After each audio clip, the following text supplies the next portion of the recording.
Royal Challengers Bengaluru takes on Sunrisers Hyderabad IPL 2026లో match number 1.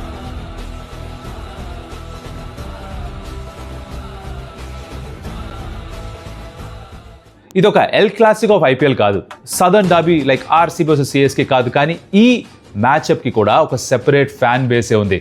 ఎందుకంటే ఈ మధ్యకాలంలో గత 3-4 సీజన్స్గా వీళ్ళిద్దరు ఎప్పుడు ఎదురుపడ్డా కూడా హై స్కోరింగ్ ఎన్కౌంటర్స్ ఇచ్చారు అందరి కోసం కూడా.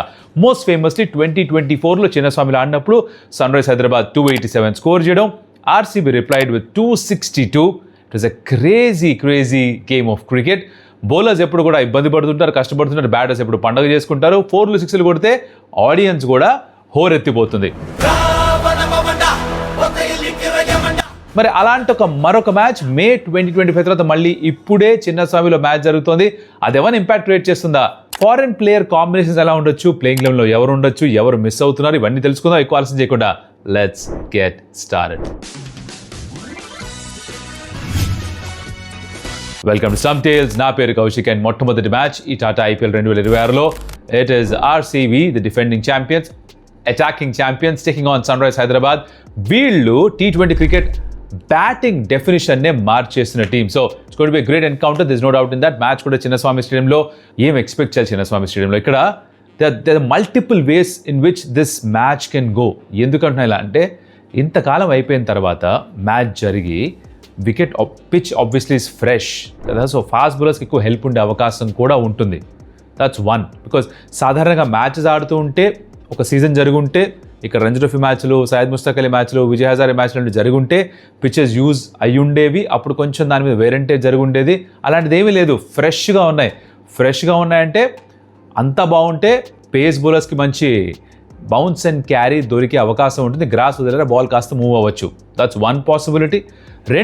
గత 2 వారాలుగా కొంచెం ఎండ ఎక్కువగా ఉండడంతో, డ్రై కండిషన్స్ ఉండడంతో పిచ్ కొంచెం డ్రై అయిపోయిందేమో అని కూడా అంటున్నారు. ఒకవేళ అది జరిగితే పిచ్ సాధారణంగా చిన్నస్వామిలో ఉండే హై స్కోరింగ్ గేమ్ కాకుండా ఒక లో స్కోరింగ్ మ్యాచ్గా మారినా కూడా ఆశ్చర్యం కలగదు.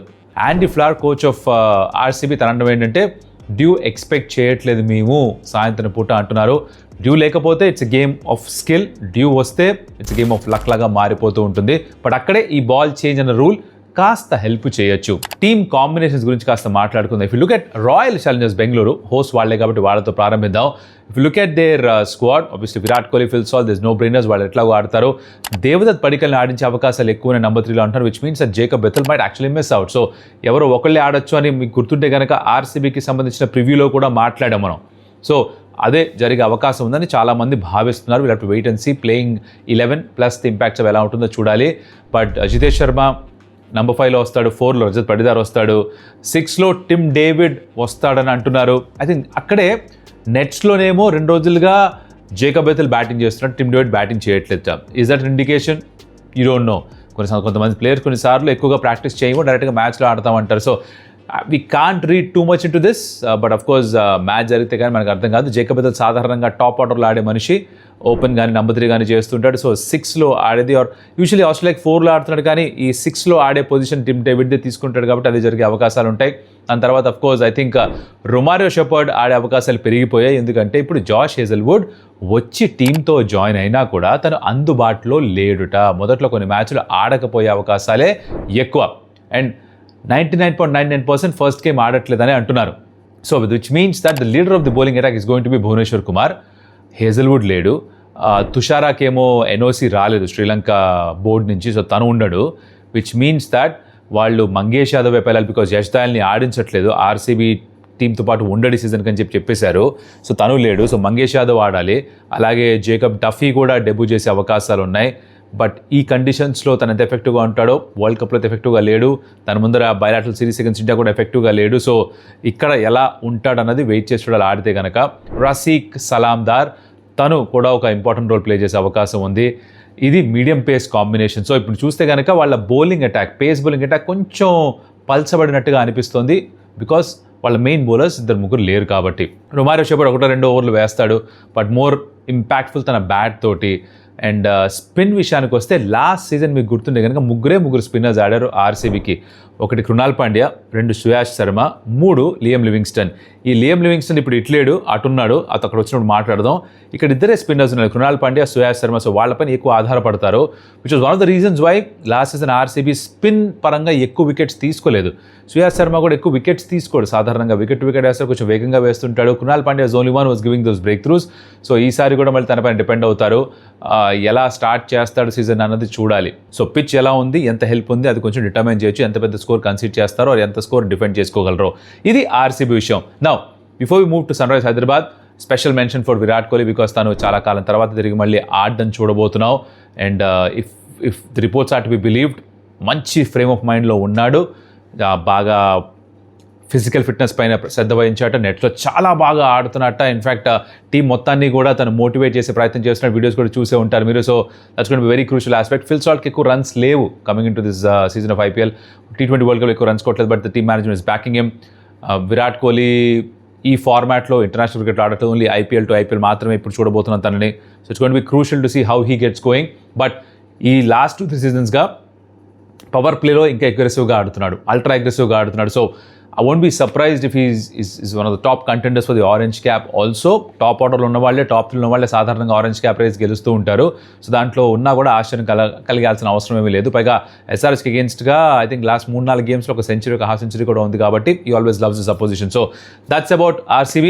Let's move to Sunrisers Hyderabad. Now వీళ్ళు they can come here with great memories because 287 score చేశారు.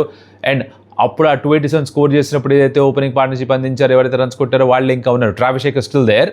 So you got Travis Head, Abhishek Sharma, Ishan Kishan stand and కెప్టెన్గా వ్యవహరించబోతున్నాడు. Pat Cummins second half of the tournament మాత్రమే వస్తాడట. సో ఫస్ట్ హాఫ్ మొత్తం అంతా కూడా Ishan Kishan lead చేయాలి. నంబర్ 4లో ఎండ్రిక్ క్లాసన్ ఆడతాడు అని కోచ్ డాన్ వెటూరి చెప్పడం విన్నాం. 5లో యూల్ హ్యావ్ నితీష్ కుమార్ రెడ్డి. దాని తర్వాత అఫ్ కోర్స్ ఇంకా మీ బ్యాటింగ్ చాలానే ఉంది. సలీల్ అరోరా ఉన్నాడు, అనికేత్ వర్మ ఉన్నాడు, లియం లివింగ్స్టన్ ఆడిస్తే తను ఉన్నాడు, ఇన్ఫ్యాక్ట్ హర్ష్ దుబే ఆడిస్తే తను, ఒకవేళ హర్షల్ పట్ల ఆడిస్తే నంబర్ 9లో తను. సో 8-9 దాకా బ్యాటింగ్ ఉంది. Looks at very good batting side as always. SRH ఎప్పుడు కూడా వెరీ స్ట్రాంగ్ బ్యాటింగ్ యూనిట్. వీళ్ళకి కూడా ఆర్సీబీ లాగానే బౌలింగ్లో పరిస్థితి ఏంటి, ప్యాట్ కమిన్స్ లేడు. తర్వాత యశాన్ మలింగాకి ఇంకా ఎన్ఓసి వచ్చిందా రాలేదా, చిన్న కన్ఫ్యూజన్ ఏదో ఉంది. వచ్చిందని అనిపిస్తోంది, మరి చూడాలి మరి తన ప్లేయింగ్లో ఉంటాడో లేదో. బికాజ్ ఒకవేళ ప్యాట్ కమిన్స్ లేకపోతే యశాన్ మలింగ్ ఆడడం చాలా ఇంపార్టెంట్. ఒకవేళ యశాన్ మలింగ్ ఆడకపోతే బ్రైడన్ కార్స్ ఆడతాడు, బట్ బ్రైడన్ కార్స్ చాలా ఎక్స్పెన్సివ్. చూసాం మనం లాస్ట్ సీజన్. ఇప్పుడు leader of the bowling attack ఎవర్రా అని చూస్తే సన్ రైజ్ హైదరాబాద్కి జయదేవ్ ఉనాద్కట్టే కనిపిస్తాడు మీకు. బికాజ్ మిగతా వాళ్ళందరూ కూడా కొంచెం తక్కువ అనుభవం ఉన్న వాళ్ళే. But Shivam Mavi is been picked by sun rise Hyderabad. మిగతా బౌలర్స్లో ఎవరిని ఆడిస్తారు ఫాస్ట్ బౌలర్స్లో? ఓంకార్ తర్మరేనా, ప్రఫుల్ హింజేనా, ప్రాక్టీస్ గేమ్స్లో ఎవరు ఎక్కువ ఇంప్రెస్ చేశారు, ఇవన్నీ కూడా ఫ్యాక్టర్స్గా మారుతాయి. Shivam Kumar as one bowler, Chinamen బౌలర్గా బాగా ఇంప్రెస్ చేశాడు, వికెట్స్ కూడా తీసుకున్నాడు. So he might get a game or 2. Now Salil Arora ఖచ్చితంగా ఆడతాడు అనిపిస్తుంది, బికాస్ ప్రాక్టీస్ గేమ్స్లో చెలరేగిపోయాడు మనిషి, ఇష్టం వచ్చిన 6లు కొట్టాడు కాబట్టి తను ఆడతాడు.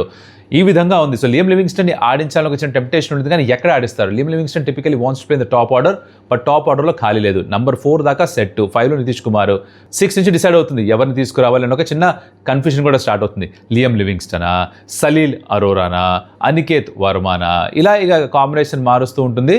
అయితే కొంతమంది అంటే ఏంటంటే ముగ్గురు లెఫ్ట్ హ్యాండర్స్ని 1, 2, 3లో పెట్టి ఇండియన్ టీం ఏదైతే ఇబ్బంది పడ్డారో, పొరపాటు చేస్తారో అదే పొరపాటు చేయకూడదు. దాన్ని కొంచెం స్విచ్ చేయొచ్చు. కావాలంటే క్లాసన్ని పైకి పంపించవచ్చు, కావాలంటే సలీల్ అరోరాని పైకి పంపించండి. స్మరణ్ కూడా ఉన్నాడు కదా, తనను కూడా లెఫ్ట్ హ్యాండర్, తను కూడా యాక్చువల్లీ తను పైకి పంపించలేదు. కానీ బేసిక్గా what I'm trying to say is దాన్ని ఆ టాప్ 3 లెఫ్ట్ హ్యాండర్స్ని బ్రేక్ చేసినా కూడా తప్పేమీ లేదు అన్నట్టుగా కొంతమంది అంటున్నారు. చూడాలి ఏం చేస్తారో. బట్ 4లో అయితే క్లాసన్ ఆడతాడట. Klaasen needs to have a good season. తను T20 ఇంటర్నేషనల్స్ కూడా వదిలేశాడు కాబట్టి ఇప్పుడు ఎలా స్టార్ట్ చేస్తాడు అనేది చాలా కీలకమైన విషయం. Bowling is definitely a concern. దాన్ని ఎలా స్టార్ట్ చేస్తారో చూడాలి. ఎక్కువ రన్స్ ఇవ్వడం అన్నది చూసాం సన్ రైజ్ హైదరాబాద్. సో ఎక్కువ రన్స్ కొట్టినా కూడా ఎక్కువ రన్స్ ఇస్తే ప్రయోజనం ఉండదు. బట్ ఎస్ఆర్హెచ్ ఫిలాసఫీ అండ్ వాళ్ళ ఫార్ములా ఏంటంటే రన్స్ ఎక్కువ కొట్టాలి, కొట్టిన రన్స్ కంటే కూడా ఒక రన్ తక్కువ ఇవ్వాలి, మ్యాచ్ గెలుస్తాం. అండ్ చిన్నస్వామిలో pitch obviously needless it's going to be huge factor. ఎవరు గెలుస్తారో ఇలాంటివి చెప్పడం పెద్ద ప్రయోజనం లేదు T20 ఫార్మాట్లో. Who start as favourites, again you can't really pick sides. ఇక్కడ కంప్లీట్ సైడ్ ఏది కనిపించట్లేదు, బికాజ్ బౌలింగ్ 2 సైడ్స్లో వీక్గా ఉంది, బ్యాటింగ్ 2 సైడ్స్ చాలా స్ట్రాంగ్గా ఉంది. So which bowling side does better, వాళ్ళు గెలిచే అవకాశాలు ఎక్కువగా కనిపిస్తున్నాయి. Let's see, should be a cracking game of cricket. But నేను మీకు చెప్పాలనుకుంది ఏంటంటే as I understand IPL start అవ్వగానే భద్రశత్రువులుగా మారిపోతారు ప్రియమైన స్నేహితులు కూడా, బట్ కొంచెం శృతి మించకుండా చూసుకోండి. ఆ ఫ్యాన్ వార్స్ బాగుంటాయి, ఇన్ఫ్యాక్ట్ హెల్దీగా ఉన్నంతసేపు బాగానే ఉంటాయి. దుర్భాషలు ఆడకండి ఒకళ్ళనొకళ్ళు, ఇంట్లో వాళ్ళని తిడుతూ, ఇంట్లో ఆడవాళ్ళని తిడుతూ, పచ్చిబూతులు మాట్లాడుతూ అలా ఫ్యాన్ వార్స్ చేయకుండా కొంచెం హెల్దీగా చేసుకోండి. Banter is always nice, right? ఒక మంచి వాతావరణం ఇది. ఐపీఎల్ 2 నెలల పాటు జరిగే ఒక పండగ, క్రికెట్ పండగ. పండగలో ఆనందం ఉండాలి కానీ పండగలో బాధ, ఏడుపు ఎక్కువగా ఉండకూడదు. That's what I believe. So I hope that happens. కొంచెం కష్టమే, నేను ఇలా మాట్లాడుతున్నా కూడా ఆయనకి చాలా ఎక్కువైంది భయ్యా అనేవాళ్ళు చాలామంది ఉంటారు.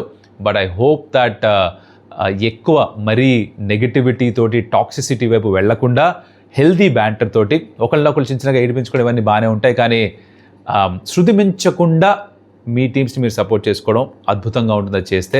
Hopefully you guys do that. Thank you so much for watching. Like, share and subscribe. And of course stump టేల్స్కి ఇప్పటిదాకా సబ్స్క్రైబ్ చేసుకోకపోతే చేసుకోండి. 2 lakh సబ్స్క్రైబర్స్ దాటాం. Thank you so much for that. And keep your support, keep your love coming through. మరొకటి మళ్ళీ కలుస్తా. అప్పటిదాకా సెలవు. అడియోస్ అమిగోస్.